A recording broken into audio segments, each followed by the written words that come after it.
स्वामी समर्थ. तुम्हा सगळ्यांच्या आपल्या स्वामी सूत्र व्लॉग या चॅनलवर मनापासून स्वागत.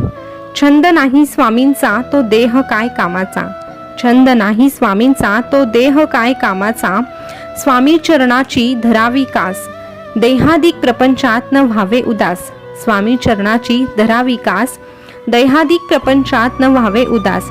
ज्याचे मन स्वामी चरणी गुंतले त्याचे कल्याण स्वामींनी केले, ज्याचे मन स्वामी चरणी गुंतले त्याचे कल्याण स्वामींनी केले, त्याचे कल्याण स्वामींनी केले.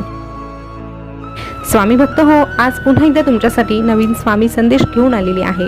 स्वामी संदेश ऐकून घेण्यासाठी तुम्हाला फक्त आणि फक्त तुमच्या आयुष्यातले 9 ते 10 मिनिट द्यायचे असतात, परंतु हे 9 ते 10 मिनिट तुमचं आयुष्य बदलण्यासाठी उपयुक्त ठरणार आहे.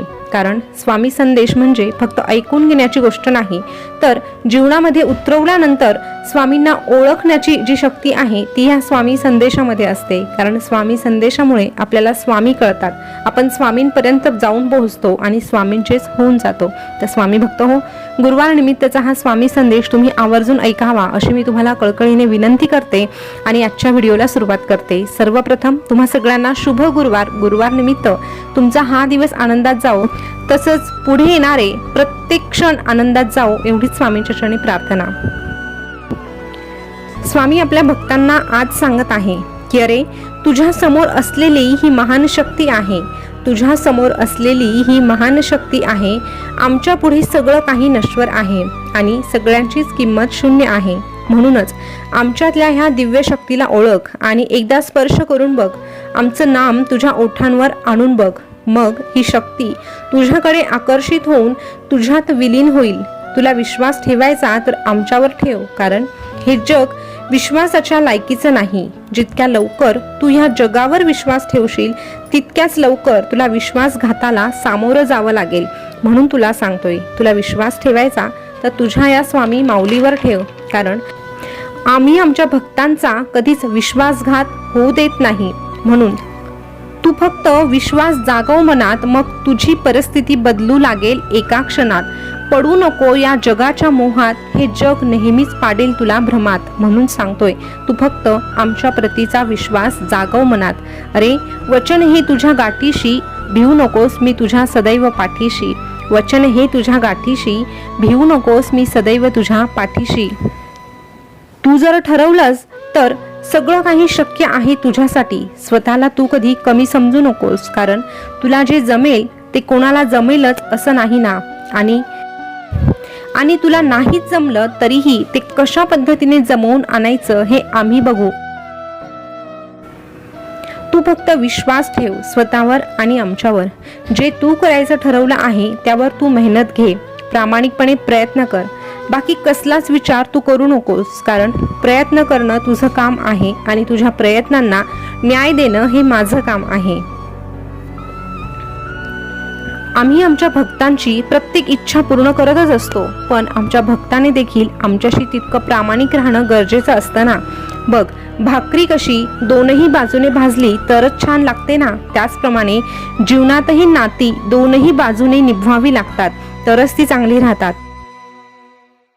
बघ, तू भक्त आहेस आणि मी तुझा गुरु आहे. आपल्या ह्या गुरु आणि भक्ताचं नातं जर परिपक्व करायचं असेल तर दोघांनाही प्रामाणिक राहणं गरजेचं आहे. म्हणून तुला सांगतोय, आज जे तुझ्या मनात आहे ते उद्या तुझ्या नशिबातही असणार आहे. फक्त तू आमचा ध्यास घे. नकळत तुझ्या समोर असा एक क्षण येईल ज्याची आशा तू सोडली होतीस. तुझे तेही स्वप्न लवकरच साकार होईल. तू निश्चिंत राहा, तू फक्त प्रयत्न करत राहा. अरे, तू आमच्याकडे बघतोस पण तुझ्या मनात मात्र श्रद्धा नसते. तुझ्या डोळ्यात मला चलबिचल दिसते, अविश्वास दिसतो. थोड्याशा संकटांनी तू अगदी कोलमडून जातो आणि अपयशी झाल्याने तर पार डगमगू लागतो. अरे, तुझे पाय कितीही डगमगले तरीही आम्ही ते घट्ट रोखून ठेवले. तुला कधी खाली पडू देणार नाही रे बाळा. आमच्यावर ठेवलेला हा जो विश्वास आहे ना, तो कधीच वाया जात नाही. आमची केलेली सेवा ही देखील कधीच वाया जात नाही. त्यामुळे तुझ्या मनात तू शंका आणू नकोस. तुझी इच्छा पूर्ण होणारच आहे, फक्त विश्वासाची गरज आहे. आणि तुझी चिंता माझ्यावर निशंक सोपव. तू फक्त तुझं चांगलं कर्म करत राहा. म्हणजे तुझ्या चांगल्या कर्माचं फळ तुला चांगलंच मिळणार. जो माणूस स्वतःच्या परिस्थितीला स्वतःची ताकद बनवतो तो कधीच कमी पडत नाही. तुझं दुःख सगळ्यांसमोर मांडण्यापेक्षा तू फक्त एकदा आमच्याकडे ये, कारण ह्या जगासमोर तू तुझं दुःख मांडलं तरीही ह्या जगाला त्याची किंमत राहणार नाही, त्याची कदर राहणार नाही. अरे, तुझ्या दुःखाची कदर करणारे अगदी बोटावर मोजण्या इतकेच. आणि म्हणूनच तुला सांगतोय की अशा लोकांसमोर तुझे अश्रू ढाळण्यापेक्षा तू आमच्या समोर ये, आमच्या समोर तुझं मन मोकळं कर, कारण आम्ही तुझा प्रत्येक शब्द, प्रत्येक अक्षर हे अगदी मन लावून ऐकत असतो. कारण तुला जर हे जीवन आम्ही दिले तर तुला सांभाळणारेही आम्हीच आहोत.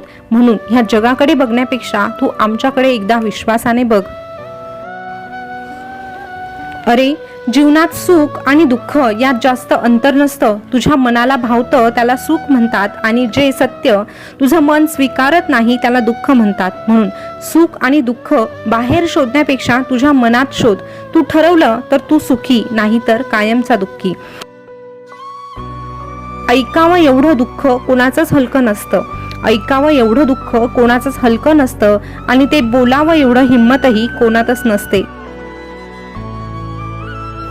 म्हणून तुझ्या दुःखाला कायमच मनात न ठेवता जगायला शिक.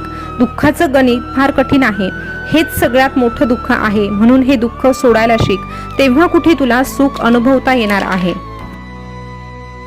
आयुष्यात कधी निराश होऊ नको. जिथे दुःखाची गर्दी जास्त असते तिथे थोड्याच अंतरावर सागरा इतकं सुख वाट पाहत थांबलेलं असतं. निर्णय चुकले की आयुष्य चुकतं, या एका वाक्याने कित्येकांना मोकळ्या अवकाशात असणाऱ्या नाविन्यपूर्ण संधींना न आजमावता मुकावं लागतं. म्हणून निर्णय चुकल्याशिवाय जगण्याची मजा येत नाही. म्हणून निर्णय चुकला तरी चालेल, पण निर्णय घेतलाच नाही असं करू नकोस. अरे, तू फक्त निर्णय घे, आमच्यावर डोळे झाकून विश्वास ठेव. विश्वास ठेवून आमचं नामस्मरण कर आणि तुझे कर्म देखील चांगले कर. मग तुझा चुकलेला निर्णयही आम्ही कसा बरोबर घडवून आणायचा ते आम्ही बघू. तू फक्त निश्चिंत राहा आणि आमचं नामस्मरण करत राहा. मग आम्ही देखील तुला सांगू, तू भिवू नकोस, मी तुझ्या पाठीशी आहे. भिवू नकोस, मी सदैव तुझ्या पाठीशी आहे.